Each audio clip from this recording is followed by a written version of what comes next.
ṣẹlẹ̀ ọ̀rọ̀ pèsè jẹ́ o ọ̀rọ̀ ti pèsè jẹ́ ọ̀rọ̀ pèsè jẹ́ o. Oyo State attack, Yoruba now under siege, says Afenifere. Following the coordinated attacks on 3 schools in Orire local government area of Oyo State on Friday, the Pan-Yoruba socio-political organization, Afenifere, on Sunday expressed dismay and charged state government, saying Yoruba land is now under siege. The leader of the group, Paribe Fasoroti, disclosed this in a statement released by the organization National Publicity Secretary in Ibadan, Oyo State capital. The terrorists on motorbikes attacked Baptist Nursery and Primary School, Yawota, Community Grammar School, Ahoro Esiele, and LA Primary School, all in Orire local government area on Friday, May 15. Ṣẹ́rípọ̀ ọ̀rọ̀ ti pèsè jẹ́ báyìí. Lákọ̀ọ́kọ́ náà, Bàbá Parube Fasoroti, happy birthday to you on your 100 years on earth. Happy birthday to you, sir. Ẹ wo bí tá bára wa báyìí. Ìbá jẹ́ wípé nígbà tá ti bẹ̀rẹ̀ sí ní pariwo nígbà yẹn wípé ẹ jẹ́ àtètè bọ́kúlọ̀ ká ṣe nǹkan tó yẹ ká ṣe. Bóyá àbá má bára wa ń bì. Ṣùgbọ́n ìwọ ló ṣe, ìwọ ló mọ̀, ìwọ ń bú wọn ni, ó ń sọ̀rọ̀ ságbàgbà ilẹ̀ Yorùbá, ó ń sọ̀rọ̀ sáwọn ọmọ Yorùbá, ó ń bú àgbàlagbà, ó ń lariwo tí gbogbo ọ̀pọ̀lọpọ̀ ń pa. Wọ́n ní rọ́lá ń pa. Wọ́n ní àwọn politician kan ló kó wa jọ, wọ́n ní kinní kan. Ẹ jọ̀ọ́, ṣé kò ti wá ṣẹlẹ̀ báyìí? Any reasonable human being tí ó bá ní ọpọlọ tí kìí ṣe alábòsí, torí mo rí pé àbòsí àti ọ̀tẹ̀ ọmọ Yorùbá ti wá pọ̀ ju bó ṣe yẹ lọ́sìn. Tí a bá dẹ̀ wà very careful, Ọlọ́run má jẹ́ kó jẹ́ pé òun ló máa hàn wá léèmọ̀. Tí omi bá tẹ̀yìn wọ̀gbìn ilẹ̀ kó o tú ajíire ilẹ̀ Yorùbá, tómi tẹ̀yìn wọ̀gbìn wa lẹ́nu, mo fẹ́ kẹ́ mọ̀ wípé àbòsí àti ọ̀tẹ̀ tá a yàn láàyò òun ló ṣe wá bẹ́ẹ̀. Torí tí ò bá wá jẹ́ bẹ́ẹ̀, ẹ jọ̀ọ́ mo kàn fẹ́ béèrè àwọn ìbéèrè kékeré ni tí mo dẹ̀ fẹ́ kí gbogbo ẹ̀yin tí fídíò yìí bá tẹ̀ lọ́wọ́ kẹ́ ẹ bá mi jókòó, kẹ́ ẹ bá mi reason pẹ̀lú ẹ̀. Àwọn people yìí láti yọ ọdún tí wọ́n ti operate tó ti kó àwọn students ní northern part of Nigeria, wọ́n ti bẹ̀rẹ̀ náà nínú ilẹ̀ Yorùbá nìyẹn. Ṣé bẹ́ẹ̀ rí wípé orí báìkì ni gbogbo wọn máa wà? Abẹ́ ti gbọ́ rí pé wọ́n gbé bọ́ọ̀sì dání tí wọ́n kó àwọn students sí, báìkì náà máa ń lò tí wọ́n máa fi kó àwọn students. A dẹ̀ máa ń gbé pé tó bá ti báìkì wọn dẹ̀rẹ̀ ó ti rí fídíò wọn láìmọye ìgbà. Ṣàṣà fídíò mi ló máa rí tí ó ní rí tí máa gbé fídíò wọn síbẹ̀ bí wọ́n ṣe ń operate, bí wọ́n ṣe máa ń move. Wọ́n ń dárìn, wọ́n máa ń pọ̀ tó jẹ́ sí wípé Orire local government ní ọ̀sán gangan tí àwọn bandits tí àwọn terrorists lọ tán lọ kó àwọn pupils ní school mẹ́ta ní ọ̀sán gangan níjọ́ Friday ní Ọ̀yọ́ State. Ṣebí báìkì ni wọ́n gbé lọ́bẹ̀, ó la gbọ́ nínú kinní yìí pé báìkì náà ni. Kò yẹ pé wọ́n gbé mọ́tò wá, wọ́n wá kó wọn nínú mọ́tò, wọ́n lọ báìkì ni wọ́n á tò tẹ̀léra wọn ni. Ẹ jọ̀ọ́ ní Orire local government kó tó di pé wọ́n lọ sí àwọn primary school káàkiri mẹ́ta ni wọ́n visit. Ta ni ẹ̀yin tẹ́ ń gbé ní Orire local government tí wọ́n fi gba ti àárín ìlú máa lọ sí gbogbo àwọn primary school yẹn tí wọ́n tò tẹ̀léra wọn, tí ẹ̀ẹ́dẹ̀lẹ̀ aláti ara yín kẹ́ pariwo síta pẹ̀lú ìwọ̀nba information tá à mú síta bí àwọn people ṣe máa operate. Ẹ ti rí wípé àwọn báìkì wọ́n tò tẹ̀léra wọn, ẹ dẹ̀ máa ń rí bó ṣe máa ń múra. Ẹ ti rí wípé ìrìn wọn yàtọ̀ gédégbé sí àwọn ọlọ́kadà tó ń ṣiṣẹ́ nílẹ̀ kóòtù ilẹ̀ Yorùbá. Tẹ́ ẹ ṣe wá rí wọn yẹn, ẹ lè aláti ara yín pé ẹ wá wo àwọn báìkì tó ń tẹ̀léra wọn, ṣé kìí ṣe àwọn ará bí yìí bó ṣe máa ń ṣe leléyìí. Ẹ jẹ́ ká fura kẹ́ pariwo, kẹ́ fi tú àwọn ará yín létí, kẹ́ pariwo síta títí tó fi operate ní school kìíní, ìkejì, ìkẹta, school mẹ́ta, primary school mẹ́ta tó fi kó àti headmistress àti teacher àti pupils tí wọ́n kó gbogbo wọn lọ successfully tí ó sí nǹkankan tó ṣẹlẹ̀ tó dì wọ́n lọ́wọ́ mú. So gbogbo ariwo tá ń pa láti yọdún yìí kò wọ̀ yín létí. Kẹ́ ẹ mú gèlè, kẹ́ ẹ mú fìlà, kẹ́ ẹ kàn campaign fún politicians, òun ní nǹkan tẹ́ èèyàn láàyò. Ẹ̀mí yín ò jọ yín lójú àbí? Okay, mo ń bọ̀. Ẹ̀yin èèyàn, ẹ wá bá mi wo fídíò ìkẹ́ bá mi list sí ọ̀rọ̀ tó jáde ńbẹ̀. Mrs. Alamu, FR. I am the principal of Community High School, Esiele, in Orire local government of Oyo State. On Friday around 9:30, we were attacked by a certain group of people, and a good number of us were abducted, the staff and the students as well. And we have been here since Friday. I am making this video to ask for help from everyone, starting from the federal government of Nigeria and Oyo State government, Engineer Seyi Makinde, the Christian Association of Nigeria, and all well-meaning Nigerians, that they should come to our help and settle this thing peacefully so that our lives will not be lost. Thank you very much. I'm from Ibadan. I'm working at First Baptist Church Ogbomoso Yawota area. Yesterday, the people of the young people came to our school, and we are making now both the teachers and the children. We are all here. We need help from the federal government and the state government, both the church, First Baptist Church Yawota, and the community. We need your help so that these people will release us. Please help us. Please help us. We need help from our president. Care is not taken, Fulani terrorists will conquer the Yorubas just like they conquered the Hausas. It's even already happening because some Yorubas can no longer live on their ancestral land because of insecurity. Yesterday, terrorists invaded 3 primary schools, unalived the headmasters, and abducted the pupils. Oh, apadà bára wa ńbẹ̀. Ariwo tá à ń pa láti ọdún yìí wípé kí ìkan tó ṣẹlẹ̀ yìí ní Ọ̀yọ́ state yìí kó má ṣẹlẹ̀. Àfìgbà tá a fi ọ̀tẹ̀ àtàbòsí sí gbogbo ẹ̀ títí ó padà ṣẹlẹ̀.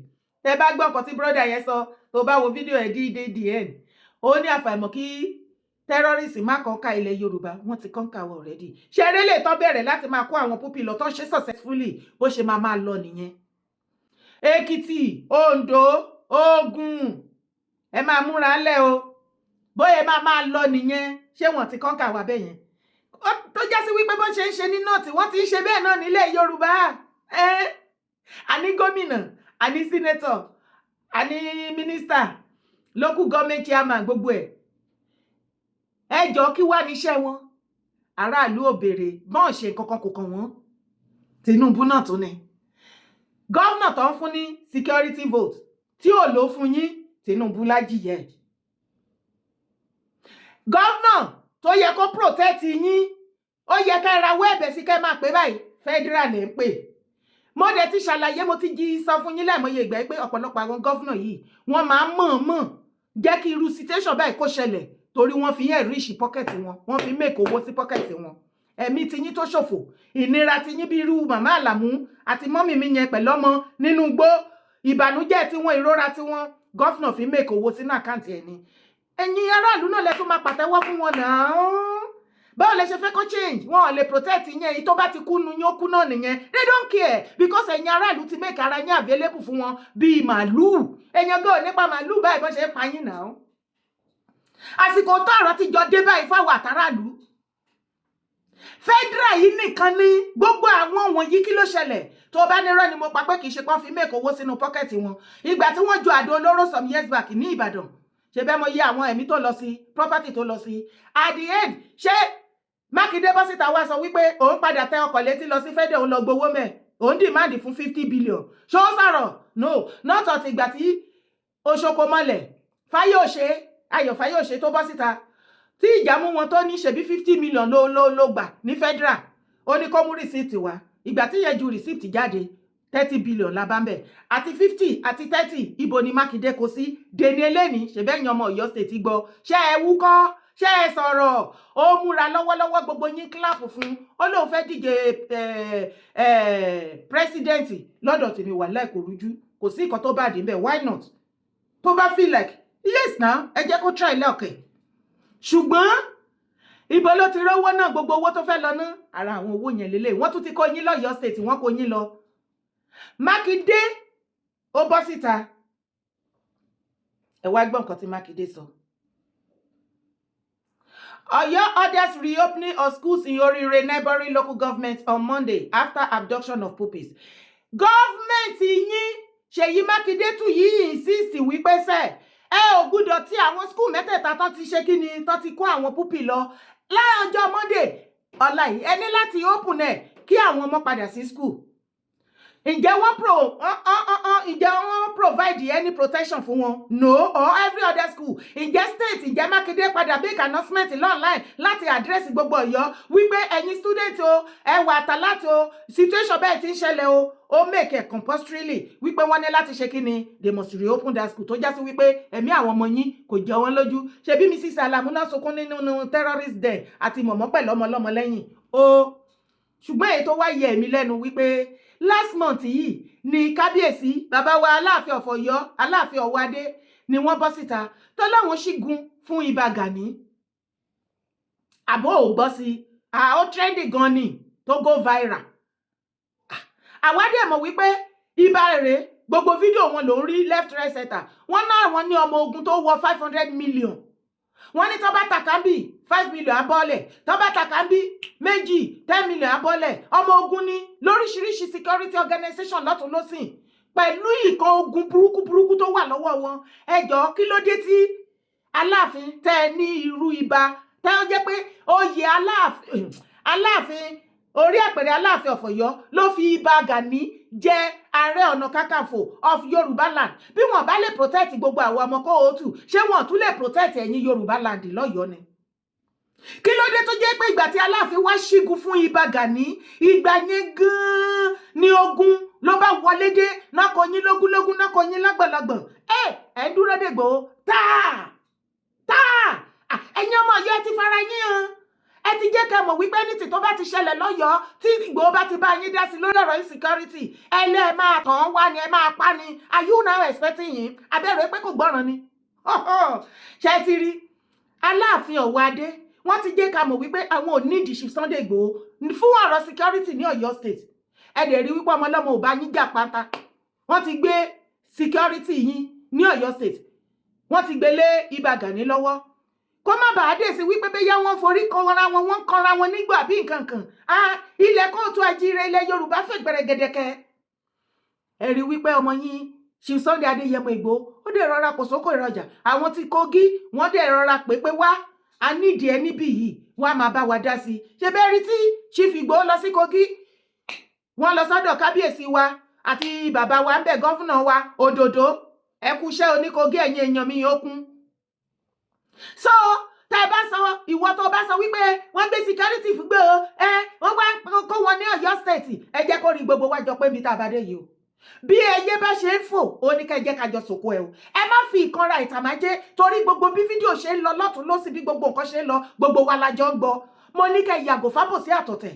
Ẹ lọ bá bàbá wa Aláàfin Ọ̀wádé ẹ bá wa sí wọn ní pẹ́rẹ́ pàkọ́ wípé lẹ́yìn ìgbà tí wọ́n ṣígun fún ibà Gani wípé kó secure Ọ̀yọ́ state. Ẹ̀yìn ìgbà yẹn oríṣiríṣi náà ń jí gbé lójoojúmọ́ àti rí àìmọye tó wà lẹ́nu géètì ẹ̀ tí wọ́n ń gbé lọ. Nísìn school mẹ́ta lásán gangan òun ni wọ́n kó ibà dẹ̀ láwọn ọmọ ogun 500 million kò dẹ̀ sí nǹkankan. A dẹ̀ rí àwọn ọmọ ogun ibà bó ṣe máa ń wà lórí báìkì káàkiri tó máa lọ sẹ́tù ìjà ọkọ àti ìyàwó tí wọ́n máa lọ jàgbá ilẹ̀. A dẹ̀ rí àwọn ọmọ ibà káàkiri lẹ́nu ọjọ́ mẹ́ta yìí ni wọ́n sì lọ dá wàhálà lẹ̀ ní Ọ̀yọ́ state níbìkan tí wọ́n náà ti fẹ́ jẹ wọ́n fẹ́ fi baálẹ̀ wọ́n fẹ́ fi jọba wọ́n gbé adélé lórí. Wàhálà ni wọ́n lọ dá sílẹ̀ wọ́n da gbogbo occasion yẹn òun ni wọ́n dàrú ń bẹ̀. Ohun tí a kàn rí wípé ibà Gani máa ń kó àwọn security boys wọn ṣe òun ni màdàrú jàgídíjàgan. This is one of the reason why tí gbogbo ọba ilẹ̀ Yorùbá ṣe sún sẹ́yìn lórí ọ̀rọ̀ wọn. This is one of the reason why tá ẹ̀ ṣe lè rí gómìnà kankan kó wa wọ́n sí wọn wá. Because gbogbo ọmọ ogun gbogbo ọmọ warrior tí bàbá ibà Gani Adams sọ láwọn ní èyí tọ́kọ́ fún Aláàfin Ọ̀wádé. Gbogbo ẹni tẹ́ ẹ bá ti lọ síbẹ̀ tó bá ti nà lálùbami bíi tawí koko àwọn ọmọ ogun ibà ni àwọn warrior wọn ni. Bàbá ọba Ọ̀yọ́ tún jí tí wọ́n fi ògùn lù pa àwọn ọmọ ibà ni ọmọ Ganiyu Ige Adams lẹ́nu ọjọ́ mẹ́ta yìí wọ́n tún lọ da occasion wọ́n ní Aláàfin ló yẹ kó gbádélé ẹni yẹn lórí àṣàmú bọ́rọ̀ yẹn ṣe jẹ́ ṣùgbọ́n bàbá ń jà bí kakúkọ ni any small thing àwọn warrior tí ibà ń sìn security boys ibà òun ni wọ́n fi ń dá gbogbo ilẹ̀ Yorùbá rú ní Ọ̀yọ́ state wọn lè ṣe ní Èkìtì wọn lè ṣe lẹ́ní other part Ọ̀yọ́ yẹn náà níbẹ̀ náà ti fi wọ́n jẹ ṣe ti rí ayé yín wípé àbòsí ò dáa ọ̀tẹ̀ ò lérè mo ní ọ̀tẹ̀ a máa tẹ́ni á sì tẹ́ni rì ẹ̀yin ọmọ Ọ̀yọ́ ẹ pẹ̀lẹ́ o mo ní kí yín náà ni ibẹ̀ ni kọ́kọ́ là ń lọ ọ̀rọ̀ mà ti tú ọgbà ti sọ́ra ẹ àṣírí ti tú ṣebí asọ́ tẹni irọ́ ni ọ̀ọ́bì yín ẹ wá gbọ́ àṣírí ti tú. Right Honourable Fẹ́mi Gbàjàbíàmílà wọ́n ní ojú ni àgbà ń yá àgbà ò kì í yánu but on this very one ẹ goof bigally torí pé kí ni ẹ mú ọmọlọ́mọ Desmond Elliot ẹ dẹ̀ jù sí abẹ́ trailer ẹ mú ọmọlọ́mọ Desmond Elliot ẹ jù sí abẹ́ trailer torí kò sí ẹni tí ó lè takú yín pé irọ́ ni ẹ ń pa wọ́n ní àgbàlagbà ò kì í parọ́ ṣùgbọ́n irọ́ ni ẹ pa ẹ̀yin ẹ dúró sí iwájú kámẹ́rà ẹ dẹ̀ ń ground stand ẹ dẹ̀ ń pa irọ́ torí kò sí ẹni tí ó máa já yín ṣẹ́ríṣà àgbàlagbà ò kì í ṣe bẹ́ẹ̀ ṣe yẹn o àgbàlagbà ò kì í ṣe bí ẹ ṣe yẹn tí crisis bá wà àbí tí inú yóò bá dùn mọ́ Desmond Elliot tí ẹ fẹ́ kí ẹlòmíì kó take position yẹn ẹ láti pe whoever àti ẹni tó wà ń bẹ̀ ní àbí gbogbo àwọn tó bá aspire as acclaimed leader tí wọ́n pè yín pé kẹ́ fún wọn ní reason tí kan láti jókòó tí kan dẹ̀ láti lọ ṣùgbọ́n ẹ ṣe bẹ́ẹ̀ ẹ mú Desmond Elliot ẹ dẹ̀ jù sí abẹ́ trailer mi ò mọ̀ kọ́ tẹ́ fẹ́ achieve o bó ṣe rí for whatever reason tẹ́ ẹ ṣe Honourable Fẹ́mi Gbàjàbíàmílà ẹ ṣe dáadáa o ẹ ṣe dáadáa rárá àti rárá but ẹ jẹ́ ìṣọ̀kan fún yín ṣe rí there is no limit sí ìgbà tí èèyàn lè jẹ́ legislator the older the wine the sweeter it becomes but you told a lie pé Desmond Elliot ni ó orchestrate kú Ọbaṣá ní January 13th irọ́ lẹ́pa o sọ fún àwọn èèyàn ẹni tí ó make call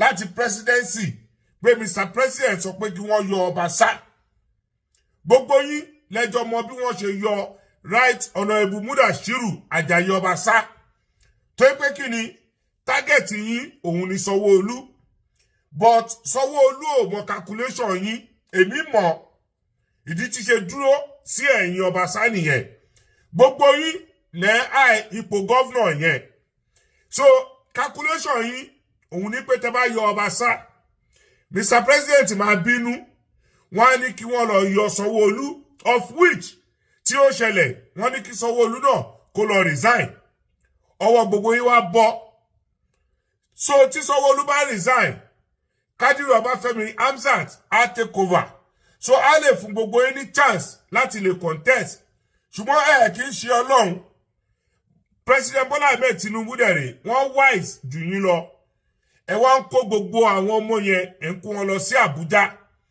ẹ ń fún wọn ní $5,000 àwọn tí wọ́n tẹ̀lé wọn ẹ ń fi private jet ẹ fi rán wọn in fact àwọn kan sùn sí Àbújá Mr.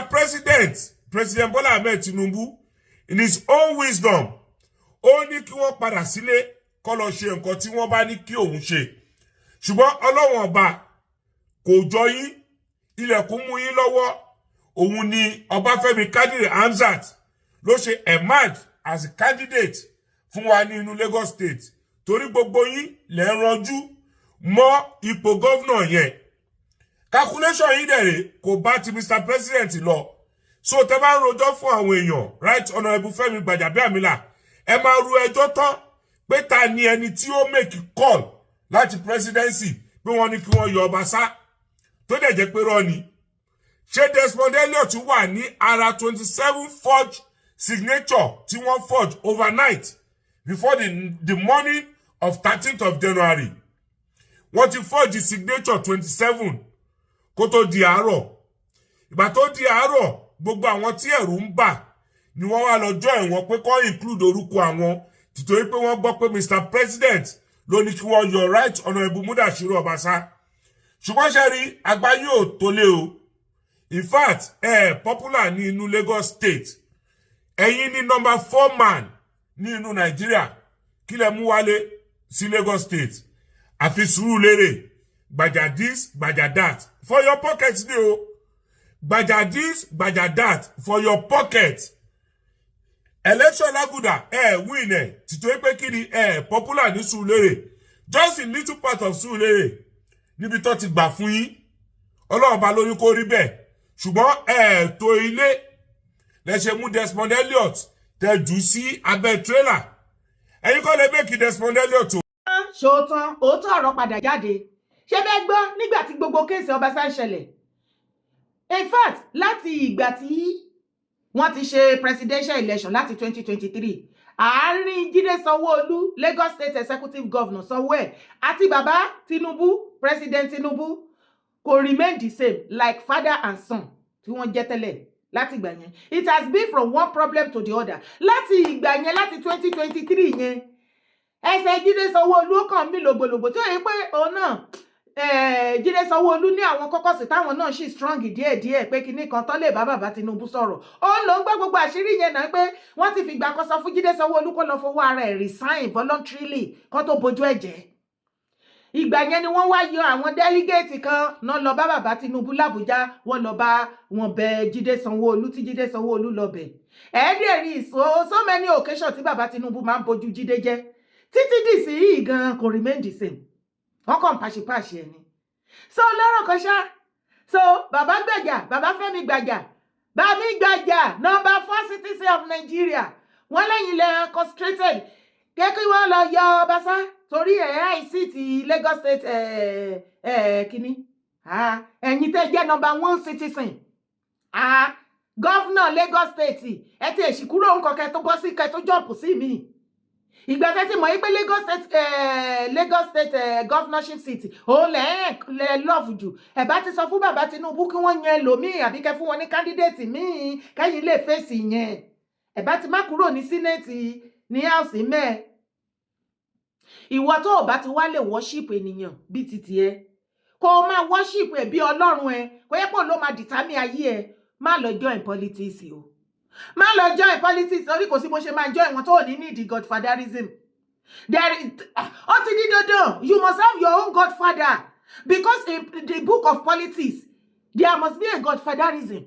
Kì í ṣe nínú Nàìjíríà nìkan, all over the world. So ìwọ tó bá sọ godfatherism kìíní kan ayé pé you don't know what they call politics. Láàárín àwọn òyìnbó nílò òyìnbó tá a wà yìí ó wà bẹ́ẹ̀ wọ́n ní godfather. Káàkiri all over the world títí dé Amẹ́ríkà wọ́n ní gbogbo wọn náà dẹ̀ ní kọ́kọ́sì títí wọn tán ní kàbá wọn. Orí bóyá ń ṣẹlẹ̀ ní north sìn kàbá àwọn northern caliphate òun náà rò pé strong jù ní the whole of Nigeria tí wọ́n hàn gbogbo Nigeria léèmọ̀. Ṣùgbọ́n Tinubu wá proof fún wọn pé kàbá ju kàbá lọ. Ṣé rí kàbá bàbá Tinubu ó ti wá worst sìn òun ló burú ju gbogbo kàbá nínú Nigeria. Àwọn northern kàbá gan wọ́n wá ń gbọ̀n jòlòjòlò níwájú ẹ̀ báyìí pé àṣẹ ẹni tó jù wá lọ òun la kàn gbé kinní fún àwọn ọmọ àwa làwa ń júwe àwa làwa mọ Tinubu níta nínú lẹ́yìn tá mọ what is made of. Àwọn ọmọ wọn kàn ń gbóòórùn ẹ̀. Ṣé mọ̀ pé bí ọjà bá ṣe jóná fẹ̀rẹ̀ kó tó di pé bàbá di president bàbá ti fi ṣáká Ghana must go ó ti di 100 million 200 million. Wọ́n ti ń kọ síbẹ̀ ni mọ̀mọ́ rẹ̀ mi náà ń kọ síbẹ̀ bẹ́ẹ̀ ni Ṣèyí Tinubu náà ń kọ síbẹ̀. Ó tó stage kan la ní sọ àwa ilẹ̀ Yorùbá àti èèyàn jámọ́ nǹkan kan lọ́wọ́ ti yín ni. Àṣẹ gbogbo kìíní is about game. So àwọn nọ́dẹ́nà náà wọ́n ti sùn lé wọ́n ti gbé wọn gógó. Politics na dirty game ọlọ́run. Wọ́n wá rò pé òkè ìgbà tí ó tún wá máa ṣe paríparí bàbá Tinubu píbàtì. So gbogbo ìgbà tí ń ṣe campaign yẹn tí gbogbo ìdí yín rin tá à ń pariwo lálálẹ́ pé mọ̀mọ́ rẹ̀ mí ẹ wò dé ọkọ yín bó ti rìn lè dé pampers lè ṣe packaging. So politics lè ṣe débẹ̀ bàbá. Kai. Anyway, everybody learn náà ni. everybody lè náà ni. Ẹ wá wo gbogbo bó ṣe ń lọ. Now Desmond Elliot èyí tó wá fẹ́ para ẹkú sí lórí ọ̀rọ̀ ẹ̀gan is what we don't understand. Torí ọ̀pọ̀lọpọ̀ fídíò ẹ̀ ó ti kún ọwọ́ mi bàjẹ́. Desmond ó ti ṣe kíní ó ṣe kejì ó ṣe lẹ́ẹ̀kẹta. Ètò jẹ́ fi àyè sílẹ̀ fẹ́ lómi ibi tá ti máa ń ní problem níyàn nìyí ká àjẹbẹ́nìkùn kí a wà ní position kan ká believe yìí pé tí láyé àtọ̀run tí ẹ̀ bá kú sórí ibẹ̀ ẹ̀ ǹdẹ̀ ní kúrò mọ́ òun náà ní problem. Fẹ́mi Gbàjàbíàmílà náà táwọn náà sọ wípé ó ti ṣe lẹ́ẹ̀mẹ́ta torí pé wọ́n pàṣẹ fún pé kó lọ ṣe gbá tí ò ṣe kankan tán ti lọ mú candidate mi mọye ọdún táyé náà ṣe as a senator ní Lagos State mẹ́. Ṣé mọye ọdún tí bàbá Fẹ́mi Gbàjà ṣe ní house ibẹ̀ as a senator ni. Tí ó bá jẹ́ wípé torí ẹ fẹ́ lọ sí Àbújá ṣe ready àti kúrò níbẹ̀. Gbogbo wọn they are all bed of the same feather flocks together. Àǹfààní ara wọn ni gbogbo wọn ń jà fún. Èwo lẹ rí inú wọn tó jà fún àǹfààní ìlú. They are all the same thing. Kò sẹ́lẹ̀ tó gbéra wọn bí òwú jago nu wọn. Ṣé rí gbogbo àṣírí tó tún bẹ́ẹ̀? Àṣírí tú o. Balógun Èkó. Balógun Òṣòdì. Ẹ ǹlẹ́ o. Ẹ pẹ̀lẹ́. Ṣẹ́yìn náà ti gbọ́ gbogbo àṣírí yẹn. Tó bẹ́ẹ̀ ni. Èmi náà sọ iná mo dúró ní orúkọ tèmi ò yí padà. Yèyé dára kówé kó ó ní mò ń jẹ́. Má gbàgbé láti bá mi ṣètò yìí. Má sì gbàgbé láti drop comment ẹ. Bá mi like ẹ. Thumb up. Support my brand. Bá mi sọ fún mọ́mì, daddy, ẹ bá mi sọ fáwọn ọmọ mi. Ní kàn bá mi thumb up. Kàn bá mi ṣe kíni kí wọ́n bá mi subscribe sórí YouTube. Support my brand. Bye for now.